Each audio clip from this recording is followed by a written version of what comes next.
नमस्कार, मैं doctor Beena Phulara, assistant professor department of forestry environment science. आज पुनः आपके समक्ष उपस्थित हूँ। हमारे पिछले सेक्शन में, पिछले लेक्चर में आपने सुना था सतत जीवन एवं पर्यावरण अनुकूल प्रक्रियाएं, जिसमें हमने बात की थी सतत जीवन के विषय में। तो आज मैं बात करूंगी इसके पार्ट 2 में, यानी कि सतत जीवन एवं पर्यावरण अनुकूल प्रक्रियाएं, sustainable living and eco friendly practices part 2, जहां पर हम बात करेंगे पर्यावरण अनुकूल प्रक्रियाओं के विषय में। यानी पर्यावरण अनुकूल प्रक्रियाएं क्या हैं, पर्यावरण अनुकूलन का क्या महत्व है, पर्यावरण संतुलन बनाए रखने के लिए अनुकूलन की क्या भूमिका है, तथा वर्तमान समय में पर्यावरणीय चुनौतियां क्या क्या हैं, वैज्ञानिक दृष्टिकोण की क्या आवश्यकता है, तथा मानव गतिविधियों का पृथ्वी पर वहन क्षमता पर क्या प्रभाव पड़ता है। तो सर्वप्रथम बात करते हैं पर्यावरण अनुकूल प्रथाएं क्या हैं। तो what are the eco friendly practices. पर्यावरण अनुकूल प्रक्रियाएं वे आदतें या तकनीकें हैं जो प्राकृतिक संसाधनों का संरक्षण करती हैं, प्रदूषण कम करती हैं और पारिस्थितिकी तंत्र को नुकसान नहीं पहुंचाती हैं। इनका उद्देश्य होता है ऊर्जा की बचत करना, जल का संरक्षण करना, जैव विविधता की रक्षा, अपशिष्ट प्रबंधन, सतत खपत एवं उत्पादन। प्रमुख पर्यावरण अनुकूल प्रक्रियाओं के विषय में जानेंगे, यानी major types of eco friendly practices. तो सर्वप्रथम बात करते हैं ऊर्जा संरक्षण की या एनर्जी कंजर्वेशन। एनर्जी कंजर्वेशन ये वे प्रथाएं हैं जहां पर हमें ऊर्जा के ऐसे संयंत्रों का उपयोग करना है जो ऊर्जा की खपत को कम करें, अर्थात एलईडी बल्बों का उपयोग करना, सोलर पैनल लगाना, ऊर्जा दक्ष उपकरणों का उपयोग करना। कोयम्बटूर में कई घर सौर ऊर्जा से चलते हैं। जर्मनी की सोलर सिटी परियोजना 100% रिन्यूएबल एनर्जी पर आधारित है। नंबर 2 आते हैं जल संरक्षण यानी वाटर कंजर्वेशन। वर्षा जल संचयन, टपक सिंचाई यानी कि ड्रिप इरिगेशन, कम पानी वाली फसलों की खेती। तमिलनाडु में रेन वाटर हार्वेस्टिंग अनिवार्य है तथा इजराइल में पानी की बचत हेतु स्मार्ट इरिगेशन सिस्टम का उपयोग किया जाता है। नंबर 3 आते हैं अपशिष्ट प्रबंधन यानी वेस्ट मैनेजमेंट, यानी जो भी कचरा हमारे घर में होता है उसको किस प्रकार से पृथक किया जाता है, किस प्रकार से उपयोग करते हैं, किस प्रकार से उसका पुनर्चक्रण किया जाता है, किस प्रकार से कंपोस्टिंग की जाती है, जिससे हम प्रदूषण को कम कर पाएँ। पुणे में स्वच्छ सहकारी संस्था द्वारा जीरो वेस्ट मॉडल तैयार किया गया। इसी प्रकार अमेरिका के सैन फ्रांसिस्को में 80% कचरा रिसाइकल होता है, जिससे लैंडफिल पर प्रभाव कम से कम पड़े। ठीक उसी प्रकार से नेक्स्ट बात करते हैं हरित परिवहन यानी कि ग्रीन ट्रांसपोर्टेशन। इसमें ग्रीन ट्रांसपोर्टेशन की बात करूँ तो उसमें साइकिल चलाना, सार्वजनिक परिवहन का उपयोग करना, इलेक्ट्रिक वाहन, जिससे कि वायु प्रदूषण प्लस ध्वनि प्रदूषण हम कम से कम करें। नीदरलैंड में 60% आबादी साइकिल से यात्रा करती है। ठीक उसी प्रकार से दिल्ली में इलेक्ट्रिक बस एवं मेट्रो सेवा का विस्तार हमारे वायु प्रदूषण को कमी के लिए किया गया है। नंबर 5 है जैविक खेती व स्थानीय उत्पादों का उपयोग यानी ऑर्गेनिक फार्मिंग। रासायनिक मुक्त कृषि, देसी बीजों का उपयोग व स्थानीय बाजार से खरीदारी कर से सिक्किम भारत का 100% जैविक राज्य है। अमेरिका व यूरोप में कम्युनिटी सपोर्टेड एग्रीकल्चर का एक मॉडल स्थापित किया गया, जिससे हमारे प्राकृतिक संसाधनों पर कम से कम प्रेशर पड़े तथा हमारे जो लोग हैं उनके स्वास्थ्य पर भी बुरा असर ना पड़े। नेक्स्ट बात करते हैं नंबर 6 है हमारा प्लास्टिक उपयोग में कमी यानी प्लास्टिक का रिडक्शन।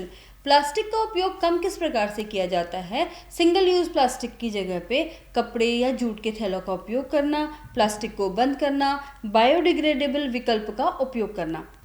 भारत में केरल के कई जिलों में सिंगल यूज प्लास्टिक परिपूर्णतः ही प्रतिबंधित है। ठीक उसी प्रकार से यूरोपीय संघ ने 2021 में कई प्लास्टिक उत्पादों पर प्रतिबंध लगा दिया। पर्यावरणीय चुनौतियों की जटिलता और उसके दूरगामी प्रभावों को देखते हुए उन्हें समझने और प्रभावी ढंग से संबोधित करने के लिए एक वैज्ञानिक दृष्टिकोण अपनाना अत्यंत आवश्यक है। यह केवल समस्याओं की पहचान करने तक ही सीमित नहीं है, बल्कि विश्वसनीय डेटा, व्यवस्थित विश्लेषण एवं साक्ष्य आधारित समाधानों के माध्यम से आगे बढ़ने का एक प्रक्रिया है। विज्ञान हमें पर्यावरणीय समस्याओं की जड़ों को समझने में मदद करता है। यह हमें यह जानने में सक्षम बनाता है कि प्रदूषण कैसे फैलता है, जलवायु कैसे बदलती है और जैव विविधता क्यों कम हो रही है। विज्ञान की भूमिका को निम्नलिखित बिंदुओं से समझा जा सकता है। वैज्ञानिक अनुसंधान हमें पर्यावरण संरक्षण के क्षरण के मूल कारणों की पहचान कराते हैं, समस्याओं के मात्रात्मक प्रभावों को मापने तथा मापने के उपकरण व तकनीक प्रदान करते हैं तथा यह मापन भी हमें समस्या की गंभीरता को समझने व भविष्य के परिदृश्यों का अनुमान लगाने में मदद करता है। वैज्ञानिक सिद्धांतों का उपयोग करते हुए शोधकर्ता उन तंत्रों का अध्ययन करते हैं जिनके माध्यम से पर्यावरणीय समस्याएं विकसित होती हैं। इस समस्या से प्रभावी समाधान विकसित किए जा सकते हैं। स्थायी जीवन एवं पर्यावरण अनुकूलन की दिशा में तकनीकी नवाचार व निरंतर अनुसंधान का योगदान अपरिहार्य है। वैज्ञानिक दृष्टिकोण केवल एक विकल्प नहीं है, बल्कि स्थायी व पर्यावरण अनुकूल भविष्य के निर्माण के लिए एक अनिवार्यता है। यह हमें निर्णय लेने, प्रभावी समाधान विकसित करने तथा उन अनिश्चितताओं को समझने की क्षमता प्रदान करता है जिनका हमें सामना करना पड़ सकता है। आगे बात करते हैं मानव गतिविधियों का पृथ्वी की वहन क्षमता पर क्या प्रभाव है। पृथ्वी की वहन क्षमता अर्थात कैरिंग कैपेसिटी, जिसका अर्थ होता है यह एक निश्चित सीमा तक ही मानव आबादी व उनकी गतिविधियों को बनाए रख सकती है। जब हमारा पारिस्थितिकी पदचिह्न जीवन पृथ्वी की जैविक क्षमता यानी बायो कैपेसिटी से ज़्यादा हो जाता है तो हम पारिस्थितिकी अतिरिक्त यानी इकोलॉजिकल ओवरशूट की स्थिति में आ जाते हैं। वर्तमान में मानव जाति की अपनी जैविक क्षमता से लगभग 1.7 गुना अधिक संसाधनों का उपभोग कर रही है, जिसका अर्थ है कि हमें अपनी अब बात करते हैं इन्वायरमेंटल एजुकेशन एंड अवेयरनेस यानी स्कूलों में पर्यावरण शिक्षा, वृक्षारोपण कार्यक्रम, सामाजिक मीडिया पर प्रचार। सीबीएसई और एनसीईआरटी पाठ्यक्रम में अनिवार्य पर्यावरण अध्ययन यूनेस्को ग्रीन स्कूल्स प्रोग्राम चलाता है। अब बात करते हैं पर्यावरण अनुकूलन का महत्व। पर्यावरण अनुकूलन, जिसको इको फ्रेंडली प्रैक्टिसेस या पर्यावरण के प्रति मैत्रीपूर्ण व्यवहार भी कहा जाता है, स्थायी जीवन के कार्यान्वयन का एक महत्वपूर्ण पहलू है। यह उन कार्यों प्रथाओं से संदर्भित करता है जो पर्यावरण की न्यूनतम नुकसान पहुंचाते हैं या उसे लाभ पहुंचाते हैं। इसका महत्व कई स्तरों पर समझा जा सकता है जो पारिस्थितिकी, सामाजिक व आर्थिक स्थिरता को बढ़ावा देते हैं। सर्वप्रथम, पर्यावरणीय संतुलन बनाए रखने के लिए अनुकूलन की क्या भूमिका है। पृथ्वी पर एक जटिल व नाजुक पारिस्थितिकी तंत्र है जहां सभी तत्व एक दूसरे से जुड़े हुए हैं। मानव गतिविधियों में होने वाले असंतुलन जैसे अत्यधिक प्रदूषण, वनों की कटाई और संसाधनों का अत्यधिक दोहन इस संतुलन को बिगाड़ते हैं। पर्यावरण अनुकूलन इन असंतुलनों को कम करने में मदद करता है। किस प्रकार से मदद करता है, इसके विषय में बात करते हैं। संसाधनों का संरक्षण। पर्यावरण अनुकूल प्रथाएं जल, ऊर्जा व कच्चे माल जैसे सीमित प्राकृतिक संसाधनों के संरक्षण को बढ़ावा देती हैं। उदाहरण के लिए जल बचत के उपकरण का उपयोग करना, ऊर्जा कुशल उपकरणों का चयन करना संसाधनों पर दबाव को कम करता है। प्रदूषण में कमी। ये प्रथाएं वायु, जल, मृदा प्रदूषण के स्तर को कम करने में महत्वपूर्ण भूमिका निभाती हैं। नवीनीकरणीय ऊर्जा का उपयोग जीवाश्म ईंधन के जलने से होने वाले वायु प्रदूषण को कम करता है, जबकि उचित अपशिष्ट प्रबंधन जल निकायों में अपशिष्ट की डंपिंग को रोकता है। जैव विविधता का संरक्षण। पर्यावरण के प्रति जागरूक व्यवहार प्राकृतिक आवासों के विनाश को रोकता है और प्रजातियों के विलुप्त होने के जोखिम को कम करता है। वैज्ञानिक शोध लगातार यह दर्शाते हैं कि पारिस्थितिकी तंत्र सेवाएं जैसे जल शोधन, वायु शोधन व परागण इस संतुलन पर निर्भर करती है। जब यह संतुलन बिगड़ता है तो इन सेवाओं की गुणवत्ता व उपलब्धता प्रभावित होती है, जिसका सीधा असर मानव स्वास्थ्य और कल्याण पर पड़ता है। नेक्स्ट बात करते हैं पारिस्थितिकी तंत्र सेवाओं का संरक्षण। पारिस्थितिकी तंत्र सेवाएं वे लाभ हैं जो मानव को प्रकृति से प्राप्त होते हैं। इन्हें 4 मुख्य श्रेणियों में बांटा गया है सपोर्टिंग सर्विसेज में, जैसे पोषण चक्रण, मिट्टी निर्माण। ये अन्य सेवाओं के लिए आधार प्रदान करती हैं। प्रोविजनल सर्विसेज ये जो प्रोवाइड करती हैं यानी जो प्रावधान सेवाएं ये देती हैं, जिसमें भोजन, ताज़ा पानी, लकड़ी व फाइबर का उत्पादन। दूसरा है विनियामक सेवाएं जैसे जलवायु का विनियमन, रेगुलेशन, बाढ़ नियंत्रण, रोग विनियमन तथा जल शोधन। कल्चरल सर्विसेज जो हमारे वन हमें या संसाधन प्रोवाइड करते हैं जैसे सौंदर्य, मनोरंजन, आध्यात्मिक लाभ। पर्यावरण अनुकूलन इन सेवाओं के संरक्षण के लिए प्रत्यक्ष रूप से योगदान करता है। उदाहरण के लिए यदि हम वनों की कटाई को कम करते हैं या हम उन वनों के द्वारा विनियमित सेवाओं और प्रावधान सेवाओं दोनों का संरक्षण करते हैं, यदि हम जल का प्रदूषण को कम करते हैं तो हम ताज़ा पानी पीने व पारिस्थितिक तंत्र के स्वास्थ्य बनाए रखने के लिए प्रावधान सेवा को सुरक्षित रखते हैं। इन सेवाओं का क्षरण मानव समाज के लिए गंभीर परिणाम पैदा कर सकता है, जिसमें खाद्य सुरक्षा, जल की कमी, प्राकृतिक आपदाओं की वृद्धि शामिल है। भविष्य की पीढ़ियों के लिए संसाधनों की उपलब्धता सुनिश्चित करना स्थायी जीवन का प्रमुख उद्देश्य है। स्थायी जीवन व पर्यावरण अनुकूलन का सबसे महत्वपूर्ण पहलू दीर्घकालिक दृष्टिकोण है। यह इस सिद्धांत पर आधारित है कि हमें वर्तमान में संसाधनों को इस तरह से उपयोग करना चाहिए कि भविष्य के लिए भी वह उपलब्ध हो पाए, कि भविष्य की पीढ़ियों को उनकी आवश्यकताओं को पूरा करने के लिए पर्याप्त संसाधन मिल सकें। नवीनीकरण बनाम गैर नवीनीकरण संसाधन। पर्यावरण अनुकूलन गैर नवीनीकरण संसाधनों जैसे जीवाश्म ईंधन या खनिज पर निर्भरता को कम करने तथा नवीनीकरण संसाधन जैसे सौर ऊर्जा, पवन ऊर्जा के उपयोग को बढ़ावा देने पर जोर देता है। पुनः उपयोग, पुनर्चक्रण यानी उत्पादों को पुनः उपयोग करना, पुनर्चक्रण करके हम नए संसाधनों की आवश्यकताओं को कम करते हैं और लैंडफिल में जाने वाले अपशिष्ट की मात्राओं को कम करते हैं। यह सुनिश्चित करता है कि कच्चे माल की आपूर्ति भविष्य में भी उपलब्ध रहे। संसाधन प्रबंधन से समझते हैं कि टिकाऊ कृषि, वानिकी एवं जल प्रबंधन प्रथाएं संसाधनों की दीर्घकालिक उपलब्धता, उत्पादकता को बनाए रखने के लिए मदद करती है। संक्षेप में यदि बात करूं तो पर्यावरण अनुकूलन केवल वर्तमान के लिए अच्छा नहीं है, बल्कि यह भविष्य के लिए एक निवेश है। यह एक नैतिक जिम्मेदारी है जो हमें अपने ग्रह की देखभाल करने और यह सुनिश्चित करने के लिए प्रेरित करती है कि आने वाली पीढ़ियों को भी स्वस्थ वातावरण व पर्याप्त संसाधनों के साथ जीवन जीने का अवसर मिले। वैज्ञानिक मॉडल और अनुमान स्पष्ट रूप से दिखाते हैं कि यदि हम वर्तमान खपत दर जारी रखते हैं तो पृथ्वी पर वहन क्षमता गंभीर रूप से प्रभावित होगी, जिससे भविष्य में बड़े पैमाने पर सामाजिक व आर्थिक व पर्यावरणीय संकट उत्पन्न हो सकते हैं। अब बात करते हैं पर्यावरणीय अनुकूल प्रथाओं का सतत जीवन में क्या योगदान है। How eco friendly practices support sustainable living. सर्वप्रथम, कार्बन उत्सर्जन में कमी, यानी पारंपरिक जो गतिविधियां हैं जैसे कोयले से बिजली, वाहन से प्रदूषण, वातावरण में ग्रीन हाउस गैस छोड़ती हैं, जबकि सौर ऊर्जा, पैदल चलना, साइकिलिंग आदि इस उत्सर्जन को कम करती हैं। IPCC 2021 की रिपोर्ट के अनुसार व्यक्तिगत स्तर पर परिवर्तन करके 25 से 30% तक उत्सर्जन में कमी लाई जा सकती है। प्राकृतिक संसाधनों का संरक्षण, जल, मिट्टी, जंगल, खनिज सीमित है, इन्हें बचाकर ही आने वाली पीढ़ियों को सुरक्षित किया जा सकता है। उदाहरण के लिए महाराष्ट्र के रालेगण सिद्धि गांव में वर्षा जल संचयन व वृक्षारोपण द्वारा जल स्तर में सुधार किया गया। ठीक उसी प्रकार से चिपको आंदोलन द्वारा जंगल संरक्षण का एक प्रतीक है। नंबर 3 आते हैं स्वास्थ्य में सुधार। जैविक भोजन यानी ऑर्गेनिक फार्मिंग, स्वस्थ जल, स्वस्थ वायु, ये सभी पर्यावरण अनुकूल जीवन शैली को संभव है। WHO के अनुसार 30% बीमारियां पर्यावरण कारणों से होती हैं, जिन्हें हम इको फ्रेंडली लाइफस्टाइल से कम कर सकते हैं। फिर आते हैं आर्थिक लाभ एवं रोजगार। पर्यावरणीय उद्योग जैसे पुनर्चक्रण, हरित निर्माण, जैविक कृषि नए रोजगार के अवसर प्रदान करते हैं। उदाहरण के लिए खादी ग्रामोद्योग और कुटीर उद्योग पर्यावरण के अनुकूल होने के साथ साथ रोजगार सृजन में भी मददगार होते हैं।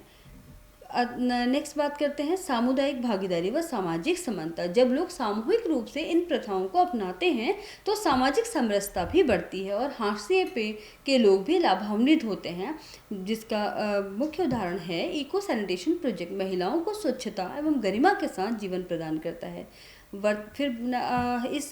इसी क्रम में हम आगे बात करते हैं कि वर्तमान में पर्यावरणीय क्या चुनौतियां हैं। आज विश्व अनगिनत पर्यावरण चुनौतियों का सामना कर रहा है, जिनमें से अधिकांश मानव गतिविधियों के कारण उत्पन्न हुई है। इन चुनौतियों का वैज्ञानिक अध्ययन हमें उसकी गंभीरता एवं संभावित दीर्घकालिक प्रभावों को समझने में मदद करता है।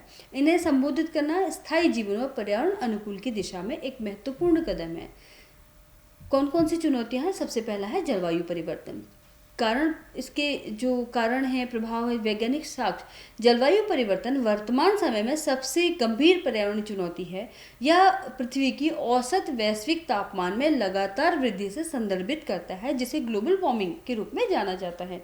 साथ ही जलवायु पैटर्न में व्यापक दीर्घकालिक बदलाव भी इसमें शामिल है, जिसका मुख्य कारण ग्रीन हाउस गैसेस का वायुमंडल में अधिक उत्सर्जन है, जिसमें carbon dioxide, methane, nitrous oxide व फ्लोरिनेटेड गैसेस शामिल हैं। इन गैसों का उत्सर्जन मुख्य रूप से जीवाश्म ईंधन के जलने, वनों की कटाई तथा जो CO2 को अवशोषित करने वाले कार्बन सिंक को हटाती हैं, कृषि, मीथेन और नाइट्रस ऑक्साइड का उत्सर्जन और औद्योगिक प्रक्रियाओं से होता है। Intergovernmental panel on climate change IPCC की रिपोर्ट स्पष्ट रूप से दर्शाती है कि मानव गतिविधियां 20वीं सदी के मध्य में देखी गई वार्निंग में प्राथमिकी चालक हैं। अंटार्कटिक बर्फ कोर, उपग्रह डेटा व वैश्विक तापमान रिकॉर्ड जैसी वैज्ञानिक विधियों ने इस निष्कर्ष की पुष्टि की है।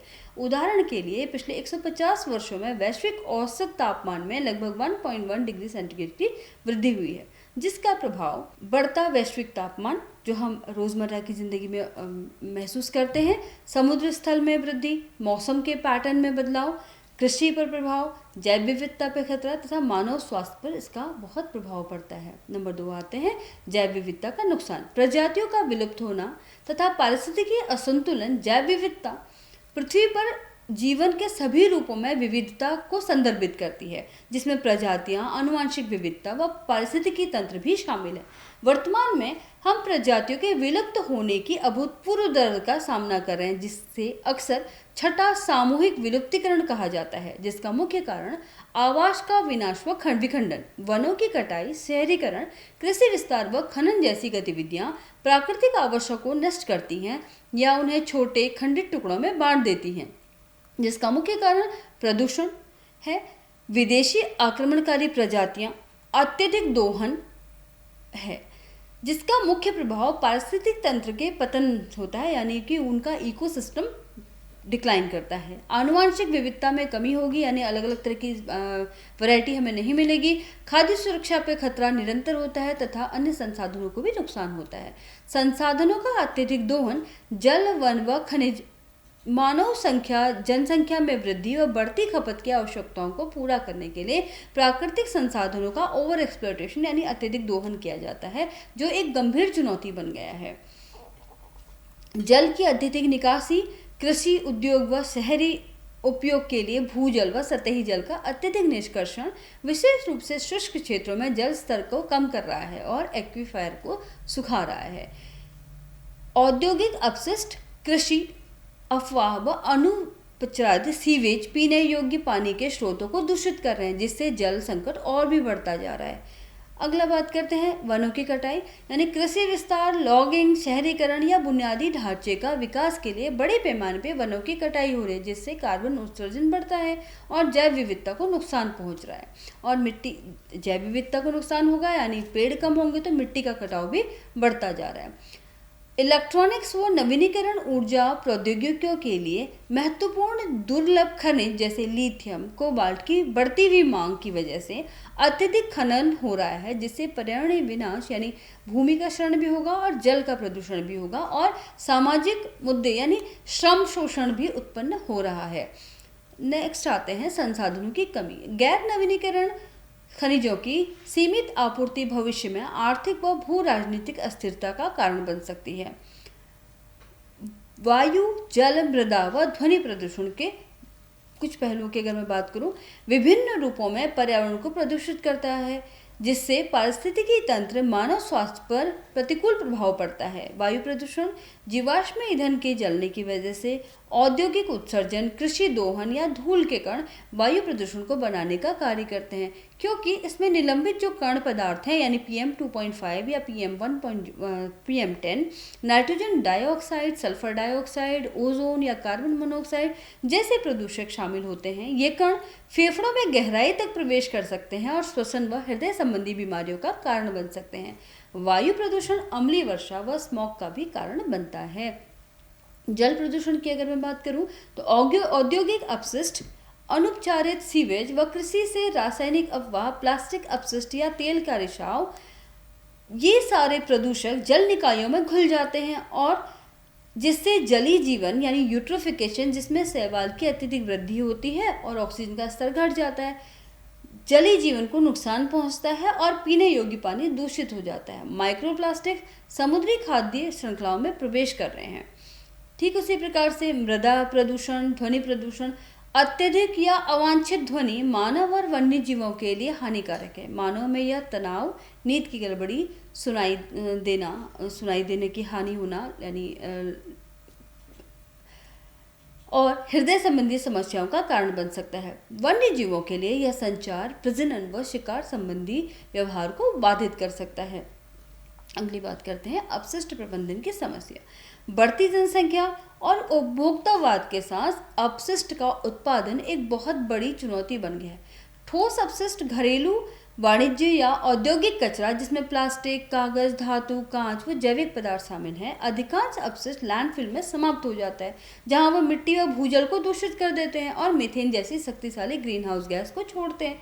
और जो हमारा ई वेस्ट है, यानी घर में पुराने इलेक्ट्रॉनिक उपकरणों में पाए जाने वाले जहरीले प्रदूषक रसायन जैसे सीसा है, कैडमियम है, पारा है, पर्यावरण और मानव स्वास्थ्य के लिए गंभीर खतरा पैदा करते हैं। यदि उनका उचित ढंग से निपटारा ना किया जाए तो ये मानव जीवन के लिए बहुत नुकसान करेंगे। प्लास्टिक का धीमा क्षरण। प्लास्टिक जैसा हम जानते हैं कि बहुत आसानी से उसका डिकम्पोजिशन नहीं होता और इसका सर्वव्यापी उपयोग यानी एकल उपयोग प्लास्टिक भूमि और समुद्री पारिस्थितिकी तंत्र दोनों में बड़े पैमाने से प्रदूषण का कारण बनता है। माइक्रोप्लास्टिक्स खाद्य श्रृंखला में प्रवेश कर रहे हैं। अपशिष्ट प्रबंधन में क्या क्या चुनौतियां हैं? तो अपशिष्ट प्रबंधन का वर्गीकरण, संग्रह करना, उनका परिवहन, उपचार व निपटान एक जटिल प्रक्रिया है। अपर्याप्त बुनियादी ढांचा, जागरूकता की कमी व अपशिष्ट को एक संसाधन के रूप में देखने में विफलता इस समस्या को बढ़ाती है। इन सभी चुनौतियों का समाधान एक बहुआयामी दृष्टिकोण की मांग करता है, जिसमें व्यक्तिगत बदलाव, तकनीकी नवाचार, नीतिगत सुधार व वैश्विक सहयोग शामिल है। वैज्ञानिक दृष्टिकोण यानी पर्यावरणीय अपनी वर्तमान जीवन शैली को बनाए रखने के लिए 1.7 1.5 पृथ्वी की आवश्यकता है। यह स्थिति प्राकृतिक संसाधनों के क्षरण, जैव विविधता के नुकसान व जलवायु परिवर्तन जैसी समस्याओं को जन्म देती है। सबसे पहले बात करते हैं कार्बन पदचिह्न की, यानी कि कार्बन फुटप्रिंट। यह जीवाश्म ईंधन के जलने, वनों की कटाई व औद्योगिक प्रक्रियाओं के परिणाम स्वरूप वातावरण में छोड़ी गई कुल ग्रीन हाउस गैसों की मात्रा को दर्शाता है।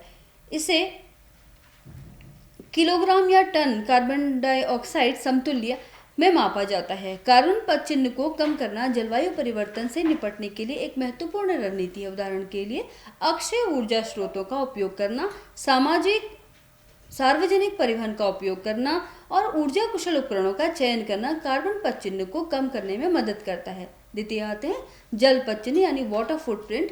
यह किसी उत्पाद या सेवा के उत्पादन में उपयोग किए गए कुल ताजे पानी की मात्रा को मापता है। इसमें प्रत्यक्ष जल उपयोग यानी उत्पादन प्रक्रिया में उपयोग किया गया पानी और अप्रत्यक्ष जल उपयोग अर्थात कच्चे माल के उत्पादन में उपयोग किया गया पानी दोनों शामिल होते हैं। जल पदचिह्न को 3 घटकों में विभाजित किया जाता है। नीला जल यानी सतह का जो जल होता है उसे नीला जल कहते हैं। वर्षा का जो जल है उसे हरा जल कहते हैं। एंड प्रदूषण को पतला करने के लिए जो आवश्यक पानी मिलाया जाता है उसको ग्रे जल कहते हैं। उदाहरण के लिए 1 किलोग्राम चावल उगाने में 2500 लीटर से अधिक पानी लग जाता है, जबकि 1 किलोग्राम गोमांस के लिए 1500 लीटर से अधिक पानी की आवश्यकता होती है। जल पदचिह्न को समझना हमें जल कुशल उपभोग व उत्पादन पैटर्न को अपनाने में मदद करता है। नेक्स्ट आते हैं सामग्री पदचिह्न यानी कि मटेरियल फुटप्रिंट। यह उस कच्चे माल की कुल मात्रा को मापता है जो किसी देश की अर्थव्यवस्था या किसी व्यक्ति के उपभोग को बनाए रखने के लिए आवश्यक है। सामग्री पदचिह्न संसाधनों के निष्कर्षण, प्रसंस्करण व अपशिष्ट उत्पादन में पर्यावरण प्रभाव को दर्शाता है। आर सिद्धांत: कम करें, पुनः उपयोग करें, पुनर्चक्रण करें। Reduce, reuse and recycle. R सिद्धांत, जिसे अपशिष्ट पदानुक्रम के रूप में भी जाना जाता है, स्थायी अपशिष्ट प्रबंधन का आधार है। यह अपशिष्ट को कम करने, संसाधनों का संरक्षण करने व पर्यावरणीय प्रभाव को न्यूनतम करने की एक प्राथमिकता क्रम प्रदान करता है। रिड्यूस, यह पदानुक्रम में सबसे महत्वपूर्ण और प्रभावी कदम है। इसका अर्थ है उत्पन्न होने वाले अपशिष्ट की मात्रा को उसके स्रोत पर ही कम कर देना, अनावश्यक वस्तुओं की खरीद से बचना व केवल आवश्यकता अनुसार चीजें खरीदना, ऐसे उत्पादों का चयन करना जिसमें कम से कम पुनर्चक्रण योग्य पैकेजिंग हो, कागज की खपत को कम करना, साझाकरण अर्थव्यवस्था अर्थात शेयरिंग इकोनॉमी की वस्तुओं को खरीदने के बजाय साझा करना, किराए पर लेना, लंबे समय तक चलने वाले उत्पादों का चयन करना जिसमें बार बार बदलने की आवश्यकता न पड़े, पुनः उपयोग करना यानी रीयूज, इसका अर्थ है कि वस्तुओं को उनके मूल रूप में या थोड़े संसाधनों के साथ फिर से उपयोग करना, उन्हें फेंकने के बजाय। पुनः प्रयोज्य बैग, बोतलें, कंटेनर एकल उपयोग प्लास्टिक के विकल्प के रूप में। पुराने फर्नीचर, कपड़ों व सजावटी सामान को फिर से तैयार करना। अनुपयोगी वस्तुओं को किसी और को देना जिससे उनका उपयोग वे कर सकते हैं। पुनर्चक्रण यानी रिसाइकलिंग। पुनर्चक्रण एक ऐसी प्रक्रिया है जिसमें अपशिष्ट पदार्थों को नए उत्पादों में परिवर्तित किया जाता है, जिससे मूल सामग्री ऊर्जा की बचत होती है। यह कम करें, पुनः उपयोग करें और बाद में आता है, क्योंकि ऊर्जा व संसाधनों का उपयोग अभी भी शामिल होता है, हालांकि यह नए सिरे से उत्पादन की तुलना में कम होता है। ऊर्जा दक्षता व नवीनीकरण ऊर्जा। स्थायी जीवन के लिए ऊर्जा की हमारी खपत को कम करना, ऊर्जा स्रोतों के जीवाश्म ईंधन से नवीनीकरण विकल्प को स्थानांतरित करना महत्वपूर्ण है। नवीनीकरण ऊर्जा स्रोत हैं प्राकृतिक द्वारा लगातार जिनकी आपूर्ति सीमित नहीं होती है। ईंधन के विपरीत जो असीमित है, ग्रीन हाउस छोड़ते हैं। नवीनीकरण ऊर्जा स्रोत स्वच्छ होते हैं और उनका कार्बन फुटप्रिंट बहुत कम होता है। संसाधन प्रबंधन व संरक्षण, उसका अर्थ है प्राकृतिक संसाधनों को सावधानीपूर्वक और जिम्मेदारी से उपयोग करना, ताकि उनकी दीर्घकालिक उपलब्धता व पारिस्थितिकी अखंडता को सुनिश्चित किया जा सके। उत्पादों को इस तरह से डिजाइन करना कि उनमें उपयोग किए गए खनिजों को उनके जीवन के अंत में आसानी से पुनः प्राप्त व पुनर्चक्रित किया जा सके। इन सिद्धांतों का पालन करके हम सुनिश्चित कर सकते हैं कि हम वर्तमान आवश्यकताओं को पूरा करते हुए भविष्य की पीढ़ियों के लिए एक स्वस्थ व संसाधन समृद्ध ग्रह छोड़ें। यह वैज्ञानिक समझ व नैतिक जिम्मेदारी का एक संयोजन है जो स्थायी जीवन की वास्तविकता को बताता है। पर्यावरण संकट जैसे जलवायु परिवर्तन, वनों की कटाई, प्रदूषण, जैव विविधता की गिरावट आज हमारे सामने बहुत बड़ी चुनौतियां हैं, जिनसे निपटने के लिए पर्यावरण अनुकूल प्रथाएं आवश्यक हो गई हैं। यह प्रथाएं न केवल पृथ्वी को बचाती हैं, बल्कि एक स्थायी व संतुलित जीवन शैली की ओर भी ले जाती हैं। भारतीय संस्कृति सदियों से प्रकृति के साथ सह अस्तित्व की बात करती रही है। अब समय है इसे व्यवहार में लाने का। धन्यवाद।